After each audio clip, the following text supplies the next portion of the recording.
Rodrigo Duterte accused of perpetrating crimes against humanity, Anna. That's the label the West and political opponents have branded his war against the drug cartels. I mean, I remember the war on drugs. I remember when he was at the helm. A lot of these drug cartels had some of the most sophisticated weapons in the world. These were violent, criminal gangs, and Duterte took a hard line against them. The question is, why was he prosecuted and persecuted for that? You know, and I remember some years ago when John Kerry was the former U.S. Secretary of State. He flew into Manila. He had dinner with the then President Duterte. At the end of dinner, Duterte came out and said, that guy John Kerry gave me a suitcase with $700,000 telling me to do this, do this, do this, and I told him to get lost. Do you think that might have been a turning point in the relationship between Manila and Washington, or that maybe there's more to it?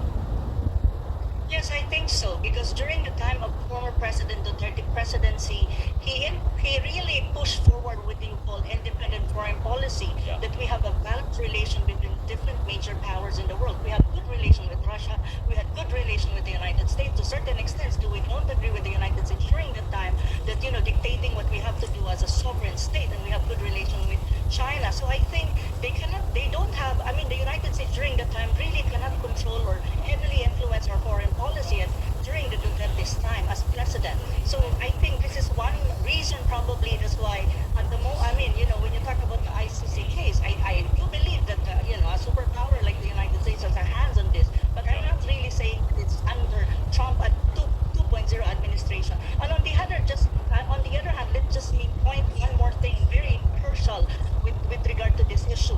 One important thing that the world has to know, during the Duterte time, the drug war, or what you call the fight against illegal drugs, there was no directive to attack or even to kill civilian. It was a legitimate police action. Any countries in the world would want to preserve your country from any kind of criminal sectors or criminal elements in your country, and even especially drug lords. You really have to be strong and to show to the drug lords that the state is strong enough to curb and to fight against illegal drugs. I think that was the point, not necessarily like the case against